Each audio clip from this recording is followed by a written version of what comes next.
المقاس اللي انا هبتدي بيه او المقاس اللي انا عاملاه ده عاملاه لمقاس من 37 ل 38. يعني بتلبسي 37 هتلبسيه، 38 هتلبسيه. طب لو انت حابه تقللي المقاس عن كده، لو حابه تقللي المقاس عن كده هتعملي ايه؟ انا هبتدي دلوقتي باول حاجه خالص، البدايه خالص هبتديها بكام عمود؟ ب 12 عمود. فلو انت هتقللي المقاس عن كده ركزي، مش لو هتزودي، لو هتقللي المقاس عن كده هتبتدي يا اما ب 10 اعمده يا ب 8 حسب ما انت هتقللي. طيب لو انا هزود هبتدي برضو، يعني لو في الزياده من 37 فيما فوق ومن 36 كمان، يعني المقاس اللي انا عامله ده يلبس 36 37 38. تمام؟ فلو هنقلل عن ال 36 هنبتدي ب10 اعمده، او لو هتقللي عن كده يبقى ب8 اعمده. طيب لو انا هزود عن ال 38 هبتدي من 39، فانا هشتغل زي ما انا ال 12 عمود اللي انا هشتغلهم معاكم دلوقتي، لكن في التزايد هزود سطر. هقول لكم دي دلوقتي. يعني انا دلوقتي شرحت لو هتبقي اقل من ما انا عامله هتقللي البدايه بتاعتك يا 8 اعمده يا 10 اعمده. لو هنزود هقول دلوقتي وانا شغاله لو هكبر المقاس هكبره ازاي. طبعا قبل ما نبدا مع بعض كده ما تنسيش تعملي لايك للفيديو وتشتركي في القناه لو مش مشتركه. نعمل مع بعض عقده البدايه الاول اهي، وهشتغل 4 سلاسل او 5 سلاسل، 1 2 3 4 على حسب السلاسل بتاعتك. هشتغل 5. تمام؟ وهقفل في السلسله الاولى بمنزلقه، وهرتفع عمودين. العمودين دول غير محسوبين وغير معدودين، مش هحسبهم اي حاجه. هشتغل بقى في الفراغ بتاع السلاسل 12 غرزه عمود. قلنا لو هنقلل، لو هتعملي مقاس صغير هتعملي 10 اعمده، لو هتعملي مقاس اصغر هتعملي 8 اعمده. ادي 2 3. انا هشتغل كام؟ 12 غرزه عمود في قلب فراغ السلسله السلاسل. هخلص ال 12 غرزه عمود وارجع لكم. بعد ما خلصت ال 12 عمود اهو يا بنات، بتشدي الفتله القصيره كويس علشان تقفل معاكي الدايره. بسيب السلسلتين اللي انا ارتفعت بيهم، انا ماليش علاقه بيهم دلوقتي، بقفل بمنزلقه في اول سلسله، في اول عمود انا عملته، بقفل بمنزلقه في اول عمود، واطلع سلسلتين برضو غير معدودين، وتحت السلسلتين في اول غرزه هنا بشتغل 2 عمود بلفه في نفس العمود. هشتغل في كل غرزة هتقابلني 2 عمود بلفة علشان يبقى معايا 24 غرزة في نهاية السطر. في كل غرزة هتقابلني هنشتغل 2 عمود بلفة. هنعمل تزايد في كل الغرز. هخلصها وارجع لكم. بعد ما خلصت السطر وهي بنات بقفل بمنزلقه فين؟ السلسلتين لا، بقفل بمنزلقه في اول عمود انا عملته.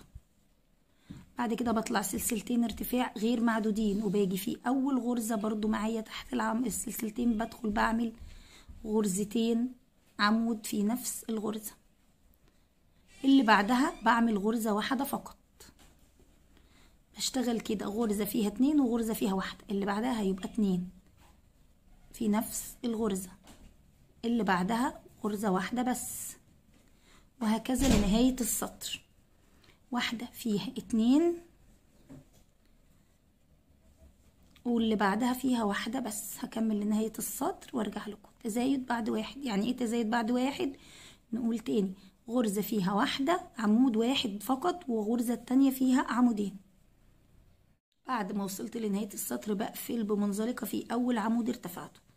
وهنا كده أنا معايا المقاس ده لكام؟ 36 37 38. لو 39 لغاية 41، من 39 ل41 هتزودي سطر كمان في التزايد. يعني ايه هزود سطر كمان في التزايد؟ يعني هشتغل أول غرزة 2، تاني غرزة 1، تالت غرزة 1، الرابع غرزة 2. تمام؟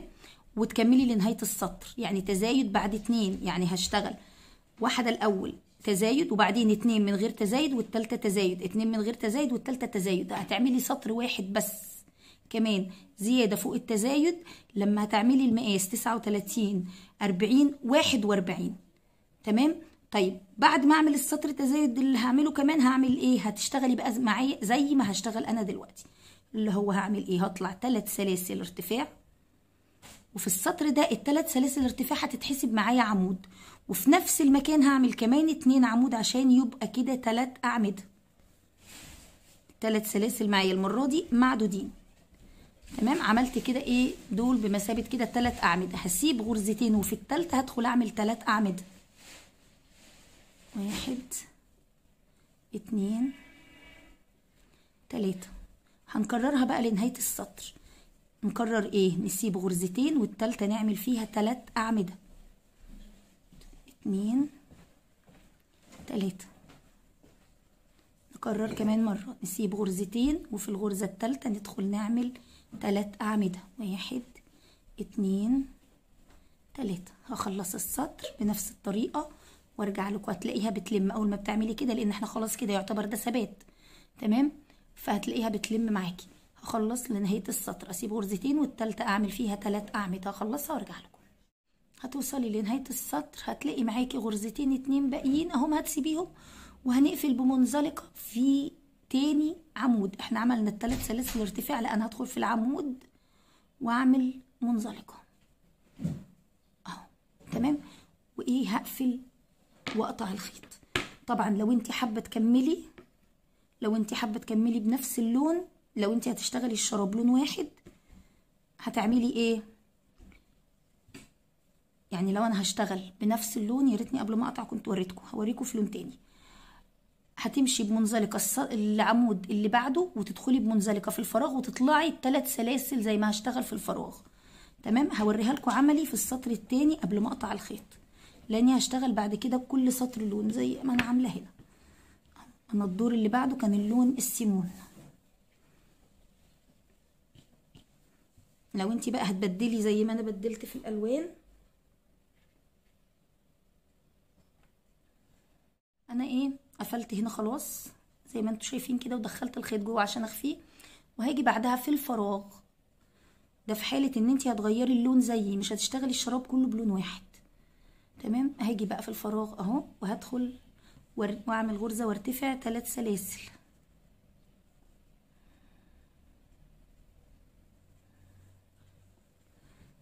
سلاسل.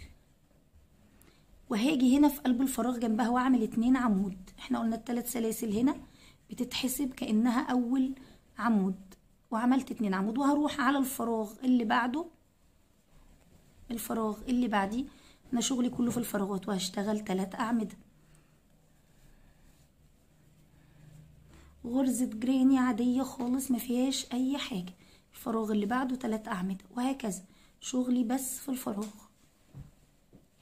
هخلص السطر، كل فراغ هشتغل فيه 3 اعمده، كل فراغ هشتغل فيه 3 اعمده على طول كده، مفيش اي سلاسل بينهم ولا اي حاجه. هكمل السطر وارجع لكم ان شاء الله. في كل فراغ 3 اعمده. هنيجي هنا، وصلنا خلاص لنهايه الدور. هنيجي هنا في اول عمود، مش في ال3 سلاسل، في اول عمود وبقفل بمنزلقه. قلت لكم السطر اللي فات هوريكم قبل ما اقطع الخيط، لو انت دلوقتي بتشتغلي الشراب كله بلون واحد هتعملي ايه؟ انا قفلت في اول عمود اللي هو المفروض هيبقى اللي في المنتصف بعد ال3 سلاسل، قفلت بمنزلقه. هعمل منزلقه فوق العمود اللي بعده، وهدخل في الفراغ هنا بمنزلقه، وهرتفع 3 سلاسل وجنبها عمودين.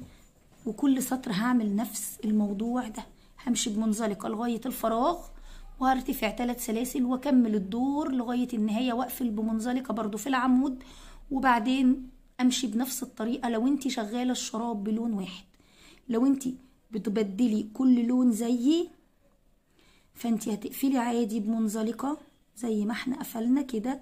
فين؟ في العمود برضو، فوق اول عمود اشتغلتيه اللي بعد السلاسل بمنزلقه، وتقفلي وتقصي الخيط لو انت بتبدلي كل سطر زيي. وكل مره بعد ما بتقصي الخيط بتدخلي الفتله جوه علشان نبقى ننضفها. طيب انا هنا بعد اللون السيمون اشتغلت اللون الكشمير. ادي الكشمير، بسم الله. نفس الطريقه بقى اللي هشتغل بيه، اللي اشتغلت بيها السطر ده، هي اللي هشتغل بيها كل السطور اللي جايه بعد كده لغايه ما توصلي لعند اخر وش رجلك. يعني هتشتغلي مشط رجلك كله لغايه اخر مشط رجلك، الجزء ده في القدم.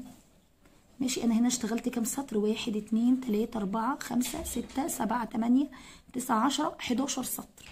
تمام اهو. زي ما قلت لكم بنروح في الفراغ ونشتغل 3، هوريها لكم تاني. بنروح في الفراغ ونطلع ب3 سلاسل ارتفاع اهو، وعمودين كمان في الفراغ عشان يبقى 3 اعمده. وهنمشي كل الادوار بعد كده بنفس الطريقه زي ما قلت لكم. لو بتشتغلي بنفس اللون او بتغيري، انا شرحت لك الطريقتين. هشتغل بقى بنفس الطريقه دي لغايه ما اشتغل عدد السطور اللي قلت لكم عليها. اشتغل دي قد دي ونرجع عشان نعمل مع بعض الكعب وباقي الشراب. هكمل الطول وارجع لكم ان شاء الله بنفس الطريقه ما فيهاش اي تغيير.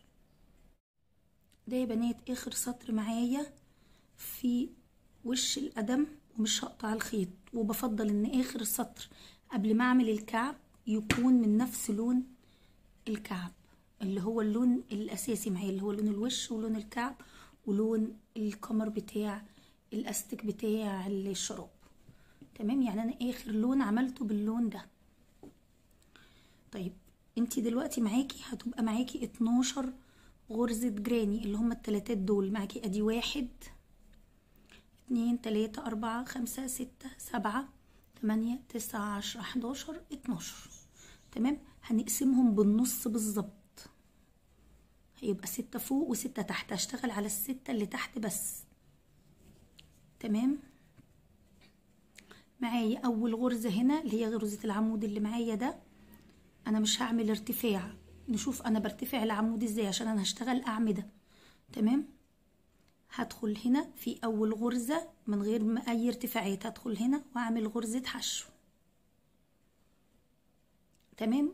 وغرزة الحشو في لفتين قدام مني اهم، هدخل في اللفة التانية واعمل غرزة حشو كمان كده. ده معايا اول عمود. هشتغل بقى بعد كده في كل فتحة هتقابلني غرزة عمود اهو، فوق الاعمدة التلاتة كل واحدة عمود فوقهم. مش هشتغل في الفراغات، هشتغل فوق الاعمدة اعمدة عادية فوق الكام غرزة جراني ال6. تمام. لان هم كانوا 12 فانا هشتغل على 6 نص الشراب. ايا كان بقى عندك العدد ان كان اصغر او اكبر، انت هتشتغلي على نصهم. هتعدي عندك وهتشتغلي على النص. انا عندي 12 هشتغل على 6. اشتغلت على كام واحدة؟ ادي 1 2 3 4 لسه 2 عشان يبقى انت شغالة على نص الشراب فقط.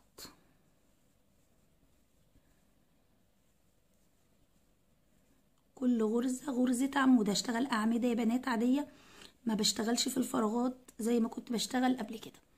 ادي 1 2 3 4 5 6. اشتغلت على ال6. بصوا الشكل اهو. انا اشتغلت على النص بس، نص اللي قدام اهو. انا اشتغلت على النص اللي ورا.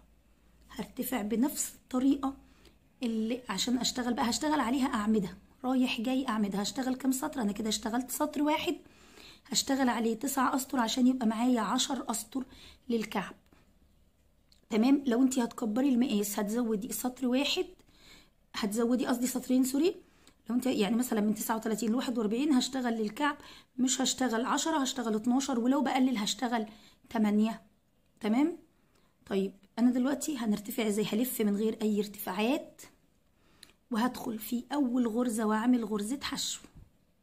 وبدخل انا معايا 2 حلقتين اهم قدام مني، هدخل في اللي ناحية جوه واعمل غرزة حشو كمان. وده كده اول عمود معايا، واشتغل في كل عمود هيقابلني غرزة عمود.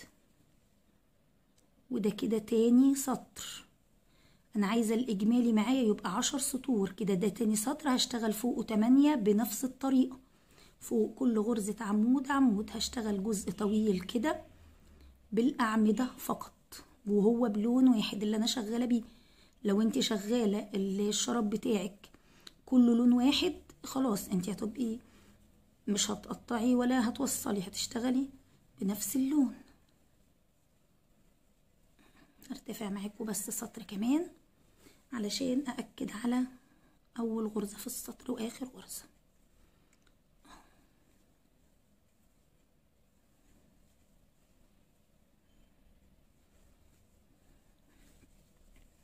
آخر غرزة اهي اشتغل فيها غرزة عمود،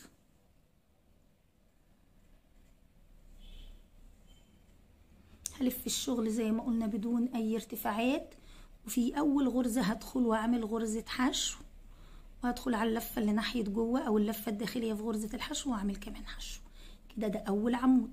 هكمل بقى بنفس الطريقة، ده تالت سطر. هخلص ال10 أسطر،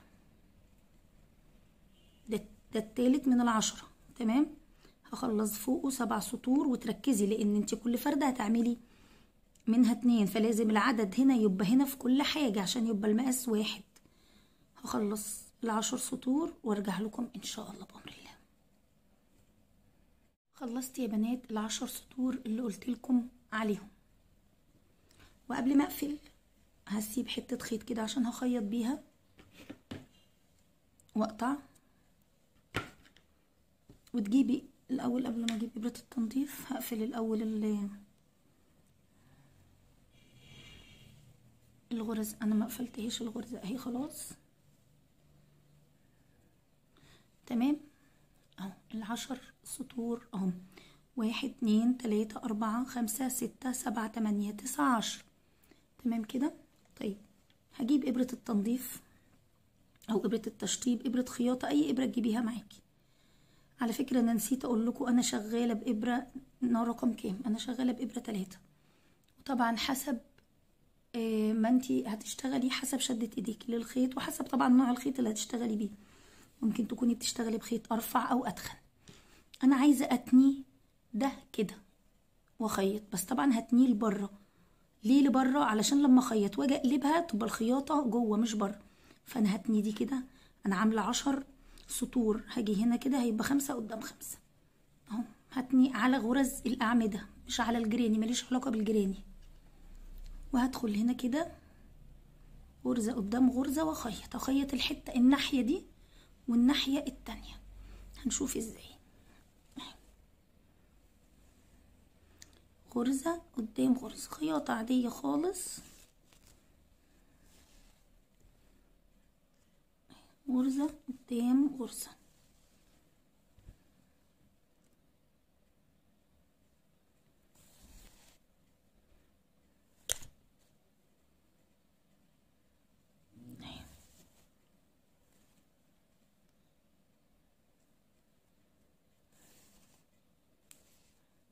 على فكرة الشراب سهل جدا، هتقدري ان شاء الله تعمليه وانتي قاعدة في ربع ساعة. مش هياخد الفردتين، مش هياخد حاجة خالص منك شغل. هو سهل جدا ما شاء الله. تمام. انا قفلت كده. هخفي بقى الخيط بتاعي عشان اقطع. اخفيه في قلب الغرز اهي، واقص الخيط.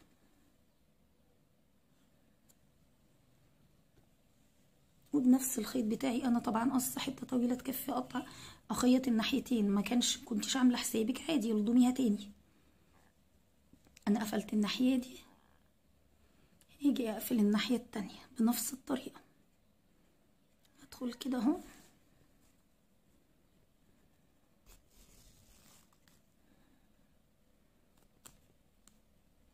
شبكت.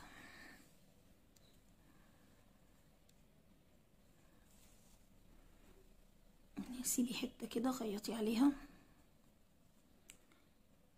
غرزه قدام غرزه بقى زي ما عملت الناحيه التانية بالظبط. هعمل الناحيه دي غرزه قدام غرزه وبتتخيط. وهاجي في الاخر خالص ادخل بالابره والخيط في قلب الغرز علشان اخفي الخيط بتاعي واقطعه.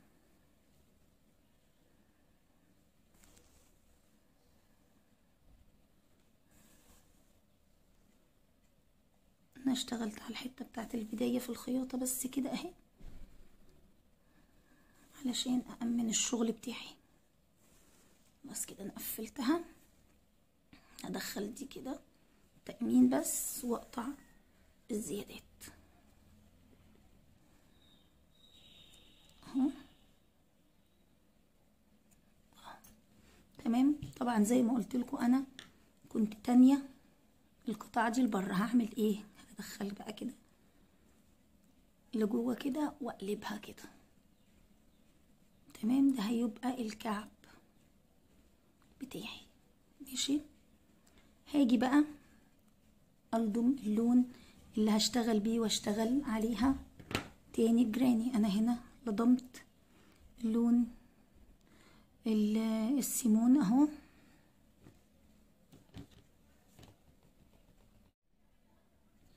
اهو يا بنات جبت اللون التاني. هوصل فين بقى؟ اهو جنب اول غرزة جراني هنا، وهعمل الثلاث اعمدة وهعمل عمودين عشان نشتغل غرز بقى جراني زي ما كنا بنشتغل. طيب في حاجة انا كنت حابة انوه عنها في الاول بس نسيت، هي ايه؟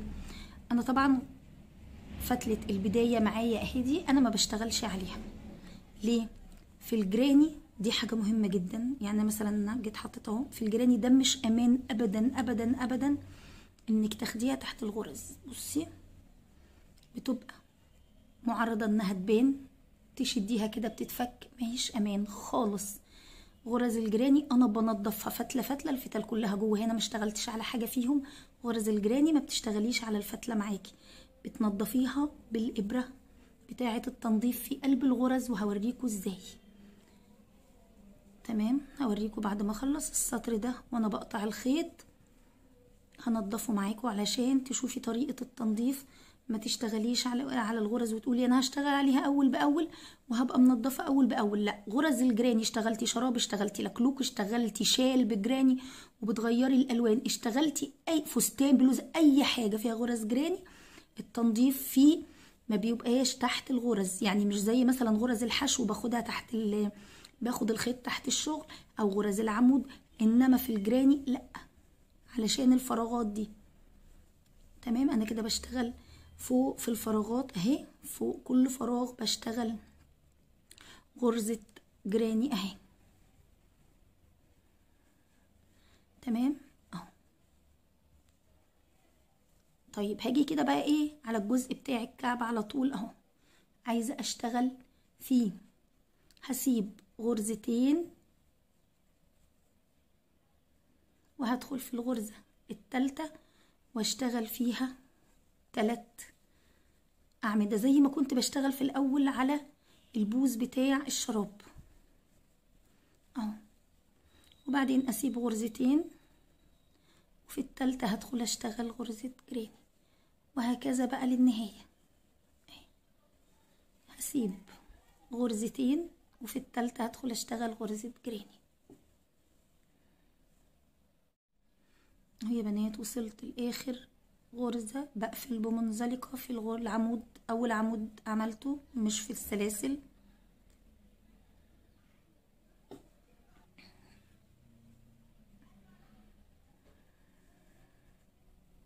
ايه ده؟ سوري. وبقص وهغير بقى الألوان زي ما كنت شغالة.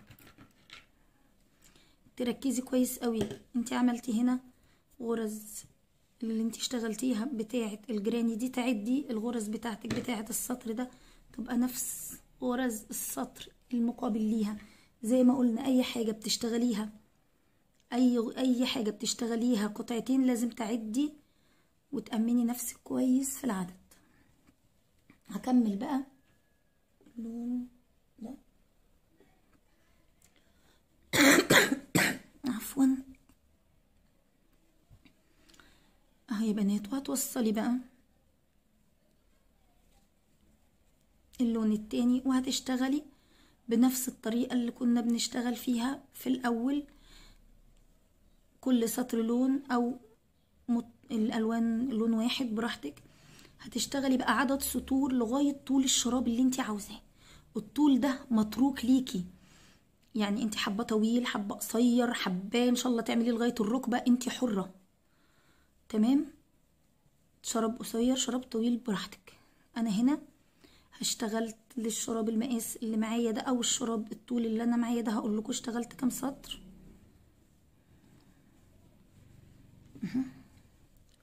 اشتغلت، هتعدي من اول سطر بعد الكعب 1 2 3 4 5 6 7 8 9، 9 سطور. هخلص ال9 سطور وارجع لكم ان شاء الله نشتغل الكمر بتاعه او الاستك. تمام اهو، هخلصه ان شاء الله وارجع لكم اهو يا بنات. بعد ما خلصت الطول بتاع الشراب بتاعي، لسه هعمل الكمر بتاعه هنا. بس قبل ما اعمله عايزه اوريكم التنظيف هننضف ازاي. طبعا زي ما انتم شايفين كده كله من جوه خيوط، ولو كنتي تنضفي اول باول طبعا يبقى افضل لك. زي ما قلت لكم انا ما بشتغلش جراني على الفتل، فتدخلي في قلب الغرز من فوق، كل لون هتنضفيه في لونه في قلب الغرز كده من فوق اهو، وتمشي كام غرزه، وبعدين تلضمي بالابره. بننضف بالابره المعدن مش البلاستيك. تمام اهي، لضمتها وشديت الخيط بتاعي اهو، جه على قدها بالظبط الجزء اللي انا دخلته. طبعا لو فايض معاكي خيط بتقصيه معايا تاني، موف تاني، بدخل الناحية التانية اهو،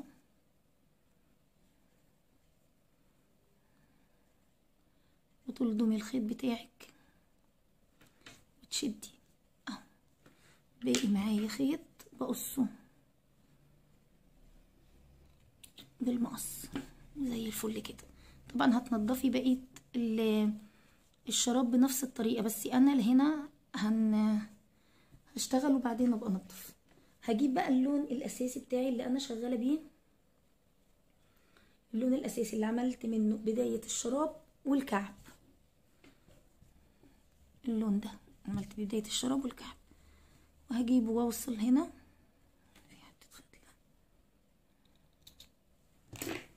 هوصل بيه من الخلف كده فوق اي غرزة، مش في الفراغات، لا فوق الغرز. هشتغل سطر اعمدة فوق الغرز،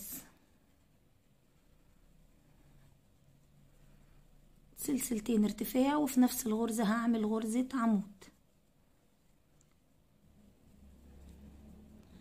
وفوق كل غرزة هشتغل غرزة عمود. هنا بقى عادي تاخدي الفتلة معاكي، لان انتي بتشتغلي فوق كل عمود عمود، ما عندكيش فراغات زي غرز الجراني. هشتغل فوق كل عمود عمود لغاية نهاية السطر وارجع لكم تاني ان شاء الله. ما بشتغلش في الفراغات، فوق الاعمدة فقط. هكمل السطر وارجع لكم. بعد ما اشتغلت فوق كل عمود عمود هقفل بمنزلقة في اول عمود انا عملته، مش في سلسلتين الارتفاع. اطلع سلسلتين ارتفاع وهدخل اول عمود اهو هيقابلني، هعمل فيه بريد امامي، هدخل من ورا العمود كده واعمل بريد امامي. اللي بعده هعمل بريد خلفي، غرزة عمود بريد خلفي، واللي بعديه امامي. انا هنا بعمل الكمر او الاسورة او زي ما هتسموها، هي كمر اسورة في الايد او الاستك بتاع الشراب. هشتغل غرزة بريد امامي وبريد خلفي لنهاية السطر، واحدة امامي وواحدة خلفي. اعملها معاكم بالراحة تاني. دي الخلفي، العمود بيبقى ورا الابرة، ودي الامامي العمود بيبقى قدام الابرة. هكمل السطر بنفس الطريقة وارجع لكم تاني. خلاص وصلت لنهاية السطر، بقفل بمنزلقة في اول عمود بريد امامي انا عملته، بطلع سلسلتين وبنزل فوق العمود بقى البريد الامامي، بشتغل فوقه بريد امامي، وفوق البريد الخلفي بشتغل خلفي اهو، على الامامي امامي وعلى الخلفي خلفي كده. ده تاني سطر في سطور البريد الامامي والخلفي. انا اشتغلت في الفردة الاولى اشتغلت 4 سطور، حابة انتي تكتري تقللي براحتك، يعني عرض الكمر ده او عرض الاستك انتي حرة فيه. هتمشي بنفس الطريقة السطر ده وكمان سطر فوق وسطر فوق، وبنقفل بنفس الطريقة ونرتفع بنفس الطريقة اللي ارتفعت بيها. واهو بعد ما بيخلص دول الاربع سطور اللي انا عملتهم هتلاقيه بيلم معاكي الاستك كده. وادي فردة الشراب لما خلصت، ودي فردة الشراب اللي لسه ما خلصتش. الاتنين زي بعض بالظبط ونفس المقاس وكل حاجة قد بعض بالظبط. تمام كده انا خلاص خلصت. بتخلصيه وتقصي بقى الخيط بتاعك وتنضفي بقى بقية الشراب كله زي ما انا وريتكم هننضف ازاي. كده انا خلاص خلصت. لو في اي سؤال سيبوهولي في الكومنتات ان شاء الله بامر الله ارد عليه. اشوفكم على خير والسلام عليكم ورحمه الله وبركاته. في رعايه الله. الباب بيخبط.